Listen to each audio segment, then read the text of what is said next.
건강하지 못한 식습관을 지키는 경우가 좀 있습니다.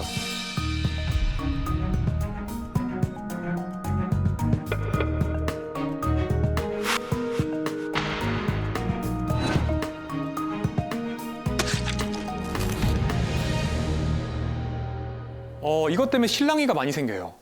소식, 간헐적 단식, 1일 2식. 다 해봤어요. 수호 씨 다 해봤죠? 다 해봤어요. 그럼 지민 씨도 해보지 않았습니까? 저는 그냥 다 소식해요. 아, 그래서 끼니를 많이 군살이었구나. 아니 근데 회식 때 또 술을 드시잖아요. 술을 좋아하죠. 근데 건너편에 박나래 씨, 허한나 씨 뭐 이렇게 앉아 있잖아요. 걔네는 제가 남긴 거 다 쪼먹었고. 아, 그렇게 됐군요. 작은 거인이 됐군요. 이런 식습관들은 물론 건강에 도움이 될 수 있습니다. 아, 그래요? 네. 2030, 조금 더 넓혀서는 한 4050. 어느 정도 몸에 에너지가 충분한 분들한테는 굉장히 도움이 될 수 있습니다. 제 병원을 찾아오셨던 50대 A씨가 있습니다. 비교적 이제 사업도 성공하신 분이고 또 자기 관리를 철저하게 정말 잘하시는 걸 또 장점으로 내세우는 분이죠. 그분의 식단입니까? 네, 그분의 식단입니다. 좋아 보이죠? 별 문제 없어 보이죠? 근데 이제 건강검진을 하셨어요. 마른 비만입니다. 체지방률이 굉장히 높아요. 거기다가 골다공증이 나왔고 당뇨병 전 단계에다가 고지혈증, 지방간. 다들 웅성웅성 하시는데요. 네. 식단 나오자마자. 총 열량을 계산을 해봤거든요. 그랬더니 기초대사량 정도를 드시고 있는 거예요. 어떻게 보면 약간의 기아 상태를 만들고 있는 상황이었고요, 우선. PT도 하시고 걷기도 하시고 그런데도 이제 또 대사증후군이 생기니까 너무너무 억울해 하셨는데요. 그러니까요. 하나하나 따지고 보면 왜 A씨가 만성질환이 생기고 또 마른 비만이 생겼는지 좀 알 수가 있습니다. 일단 바나나, 단순당이 많이 들어있어요. 네, 탄수화물이죠. 요거트에도 들어있습니다. 그리고 정제국물이죠, 시리얼. 아침에 혈당이 스파이크가 생기는 겁니다. 그러면은 그 스파이크가 생긴 다음에 점심 때는 식욕이 많아지죠. 아침에 혈당 스파이크를 경험한 사람은 점심 때 더 잘 생기거든요, 혈당 스파이크가. 그때 외식을 주로 하세요. 이 외식에는 또 액상과당이나 설탕이 많이 또 양념으로 들어갑니다. 네. 그래서 점심 이후에도 혈당 스파이크가 또 생깁니다. 아이고. 그 두 번의 스파이크 때 생겼던 과량의 탄수화물은 대부분 다 복부지방으로 즉각적으로 또는 지방간으로 즉각적으로 저장이 되고 있던 거죠. 저녁에는 탄수화물을 피하시려고 고기 위주의 식사를 하시는 것까지는 저는 좋은데 붉은 고기는 사실은 가지사슬 아미노산이라는 게 많이 들어있고 이런 것들이 또 인슐린 저항성을 높입니다. 거기다가 고위험 음주를 하시면 또 만성염증이 생기고 인슐린 저항성이 악화됩니다. 네, 그리고 술 드시면 배고프거든요. 그래서 자기 전에 과일을 드시는데 이 과일도 역시 탄수화물이라서 다시 또 체지방으로 쌓이는 거죠. 결론적으로 이제 A씨는 굉장히 밖에서 봤을 때는 우아한 겉모습을 가지고 계시지만 이제 지방이 배와 간에 쌓이고 또 근육은 빠지는 몸으로 이제 본인의 식단을 이제 만들고 가시는 거죠. 자, 그래서 일단 저는 설득을 해서 안 됩니다. 골다공증 약 드셔야 되고요. 당뇨약도 드시는 게 좋겠습니다. 라고 말씀을 드리고 동시에 이제 식단을 손을 봤습니다. 아침에는 일단 채소 위주 그리고 좀 당분이 없는 단백질 위주의 식사로 구성을 하고요. 저녁에는 자기 전에 드시는 과일을 좀 끊자고 말씀을 드렸고요. 또 붉은 고기를 좀 줄이고 그 자리에 이제 건강한 단백질을 넣었고요. 음주량은 한 번에 최대 와인 2잔 정도로 줄여보자고 약속을 했습니다. 점심은 외식 계속 하십니까? 네, 그래도 점심은 어쩔 수 없을 건데요. 근데 사실은 제가 처방한 당뇨약이 탄수화물의 흡수 속도를 굉장히 느리게 만드는 약이어서 혈당 스파이크를 제어를 할 수 있게 되었죠. 또 정작 이제 놓치고 있던 게 열량을 제한을 하셨는데 열량 자체는 좀 더 늘리셔야 됩니다라고 말씀을 드렸습니다. 근데 여기서 이제 나오는 질문이 있죠. 열량을 더 늘리면 어떡하냐? 네, 너무 적게 먹으면 우리 몸이 들어오는 거를 그대로 다 지방으로 저장하려는 그런 경향성이 생깁니다.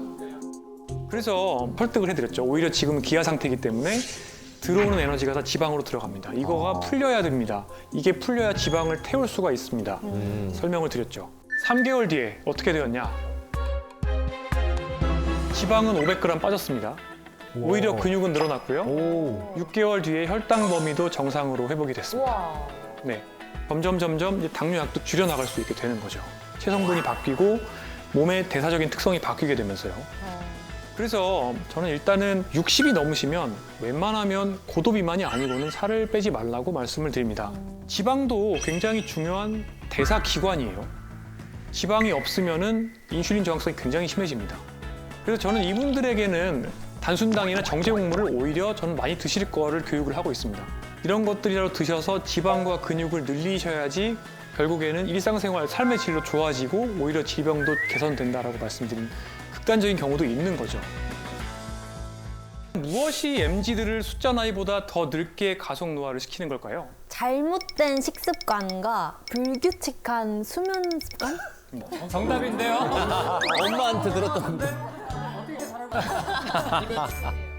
전문가분들이 비슷한 말씀을 많이 하고 있습니다. 가속 노화의 범인으로 뭐 마라탕, 탕후루 이런 굉장히 자극적이고 당분이 많이 들어있는 음식들 맛있는데. 마라탕으로. 이런 것들이 이제 만성 질환을 또 일으키고 노화 속도를 빠르게 만드는 거죠. 제가 이 자리에서 또 가속 노화의 범인으로 한 가지 음식을 더 추가한다면 하이볼도 꼽을 수가 있습니다. 지금 열풍 아니에요? 너무 맛있는데? 완전 인기 열풍인데 지금. 잔이나 기울이자고 어차피 딱 한 번 사는 인생 하이볼과 마라탕과 탕후루의 공통점이 뭘까요? 달다? 자극적이다. 사람이 느낄 수 있는 여러 가지 맛들, 특히 하이볼 같은 경우는 단맛, 네. 그다음에 알코올이 입에만 닿아도 사실은 쾌감을 느끼거든요. 아, 탄산도 탄산이 몸에 들어오면 입천장에 닿으면 사람이 쾌감을 느끼게 돼 있습니다. 아 시원하죠. 자극을 줄 수 있는 많은 것들을 더해 놓은 거예요. 마라탕이 정말 너무 맛있는 이유는 단맛과 짠맛과 매운맛 이런 여러 가지 자극들을 최대한 올려서 단맛을 매운맛으로 가리고 매운맛을 단맛으로 가리고 이런 다 들어있지. 거죠. 결론적으로 굉장히 중독성이 있고 음식 버전의 숏폼이라고 생각을 하시면 됩니다. 음식 버전의 쇼파. 네, 숏폼은 결국에 탕후루 같은 거고요. 탕후루는 결국에 숏폼 같은 거죠. 아휴. 자, 그럼 만약에 지금 MZ들이 지금부터 마라탕이나 탕후루, 하이볼을 다 끊고 네. 건강한 자세로 열심히 앉아서 일을 하면 갑자기. 가속 노화가 그대로 딱 멈추고 몸속에 있는 노화 시계가 갑자기 정상 속도로 움직이게 될까요? 그렇지 않을까요? 저는 사실은 마라탕으로 뒤에 숨어서 우리 MZ들을 가속 노화시키는 진짜 범인은 따로 있다고 생각합니다. 뭐예요? 스트레스? 네, 바로 지옥철과 꽉 막힌 도로 위에서 보내는 긴 출근 시간이 가속 노화의 한 가지 원인이라고 저는 생각하고 있습니다. 긴 출근 시간요? 네, 왜요? OECD 회원국들의 평균 출근 소요 시간이 28분입니다. 20분, 30분. 생각보다 짧네. 가깝네. 28분이 이게 왕복이에요. 엄청 가깝다 그럼. 네, 어머. 쾌적하네. 15분 도시라는 단어 들어보셨죠? 15분 도시? 집에서부터 15분 내에서 여러 가지가 다 해결이 돼야 되는 거예요. 많은 선진국들에서는 직주 근접의 개념을 통해서 15분 내에 출퇴근 시간을 확보하는 것을 목표로 하고 있죠. 그럼 여기 계신 분들 중에 15분 내에 출퇴근하시는 분이 계세요 혹시? 15분이 있다고? 되게 계신데요? 출퇴근이나 아니면 학교, 등교 네. 포함. 진짜 이분들 꽤 중에 있으시네. 5분도 안 되시는 것 같은데. 그렇죠. 제가 오늘 이 자리에 오신 분들의 출근 시간을 미리 확인해 봤는데요. 네. 1시간 32분 편도 또는 1시간 12분 정도. 멀리서 오셨네. 우리나라는 OECD 회원국 중에 가장 긴 출근 시간을 보였습니다. 사실 이제 제 말씀을 좀 드리면 저도 원래는 장거리 출근러였습니다. 제가 부천에서 분당까지 출퇴근을 한 적이 있었는데, 네, 이게 하루에 최대 5시까지 이제 출퇴근 시간을 쓴 적도 5시? 있었고요. 집에서 5시 때 이제 나와서 한 병원에서 한 12시간 정도 근무를 하고, 그리고 차 다 잘 빠질 때쯤 밤 10시쯤 이제 퇴근을 시작을 합니다. 아휴. 그리고 집에 가서 소주 한 병을 꼭 같이 삽니다. 본인이 하지 말라는 거를 본인이 하시고 이렇게. 네, 맞습니다. 제가 아주 뭐 이렇게 승려처럼 산다고 생각하시는 분들이 많아요. 근데 그런데 들어보니까 되게 빨리 늙으실 것 같은데. 부끄럽습니다. 네, 그래서 딱 집에 들어가서 이게 다 먹은 다음에 거의 때려 마시는 거죠. 자려고 드시는 예, 거예요? 지금 빨리 자야 되니까. 그러고서는 이제 아침에 일어나서 그걸 반복을 하는 거죠.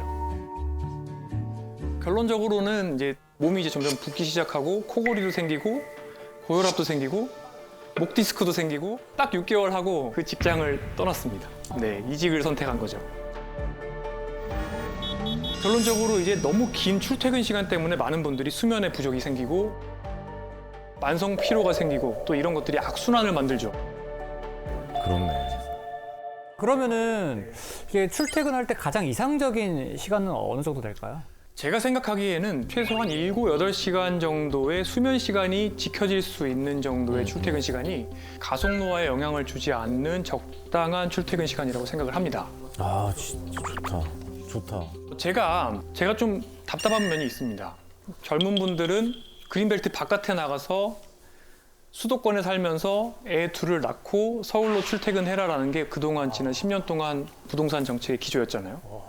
그런 상황에서 제 생각에는 집에 오면은 제가 경험했던 것처럼 당장 급하게 먹고 자기 바쁩니다. 그 상황에서 내가 건강하게 음식을 요리를 하고 상을 차리고 다양한 재료를 먹고 이렇게 할 힘이 없습니다. 그래서 결론적으로는 간단하게 빠르게 또 먹을 수 있는 배달 음식을 먹게 되고 더 자극적인 음식을 먹게 됩니다. 그러고 나서 이제 나의 등과 침대는 일체화가 됩니다. 핸드폰하고 여기서 그렇죠. 자기 자세로. 핸드폰으로 이제 쇼츠를 쭉 보는 거죠. 쇼츠는 또 슬롯 머신 같기 때문에 나한테 딱 맞는 알고리즘이 네. 가장 내가 좋아하는 도파민이 나오는 것들을 끊임없이 추천을 해줍니다. 그러니까 이런 도파민들을 즐기다 보면 벌써 자정이 넘습니다. 그 상황에서 아이를 가질 수 있을까요? 아 쉽지 않을 것 같아요. 여유가 네. 없을 것 같아요. 마음의 여유도 그렇고 힘들죠. 물리적으로도 그렇고. 어떻게 보면은 이 가속 노화는 저는 그래서 우리나라의 저출산, 저출생 문제와도 엮여 있다고 생각을 하고 있습니다.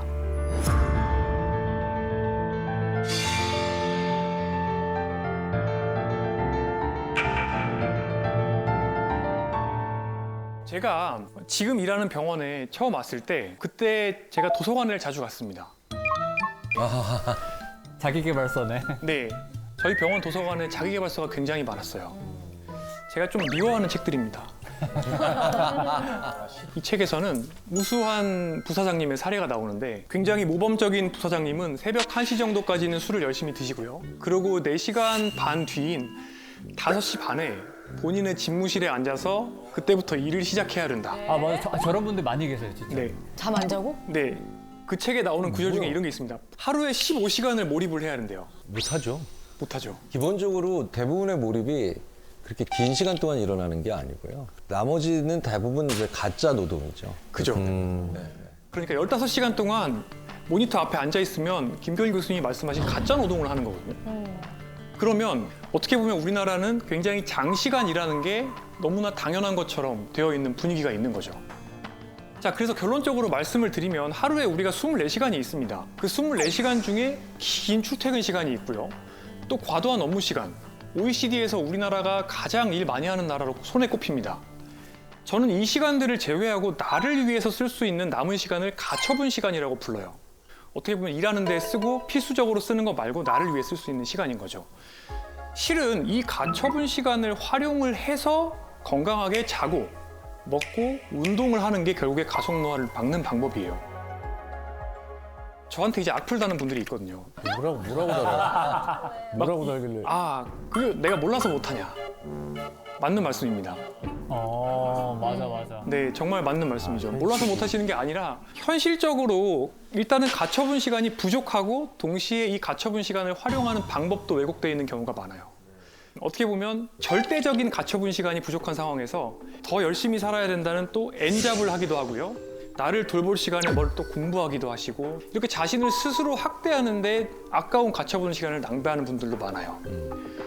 이렇게 하다 보면 진짜로 남는 진짜배기 가처분 시간이 너무 짧죠. 이 스트레스를 빠르게 풀기 위해서 결국에 우리한테 도파민을 주는 담배, 술, 숏폼 이런 것들을 찾고 결론적으로는 자극에 쩔여진 뇌를 가지게 됩니다. 이런 생활 습관에 이제 익숙해져 버린 사람들한테 건강하게 운동으로 스트레스를 풀어라. 렌틸콩밥 드세요. 뭐 이렇게 얘기를 하면 그 자체가 스트레스. 그렇죠. 이제 너나 먹어라. 이런 걸 먹느니 스트레스가 더 받는다. 결론적으로는 이제 건강한 생활 습관이 노제 민생이라고 많은 분들이 생각을 하는 거예요. 그러다 보니까 점점 더 자극성이 높아지게 되는 삶을 살게 되고 그 결과로 이제 MZ세대 가속 노화의 범인이 마라탕우르가 된 거죠. 어떻게 보면 마라탕우르라는 건 어떻게 보면 표면에 드러나 있는 현상에 불과하고 뭐든지 빨리 더 많이를 외치는 이 가속사회죠. 우리 사회는 정말 가속사회라고 볼 수가 있는데 이 가속사회 속에서 우리 모두가 내 숫자 나이보다 더 빨리 늙는 그 가속 노화를 경험할 수 있다는 것을 사실 이해를 하셔야 되고 압력솥 같은 우리 사회의 시스템 전체가 바뀌어야 된다는 거를 이 자리에서 다시 한번 말씀을 드리고 싶습니다.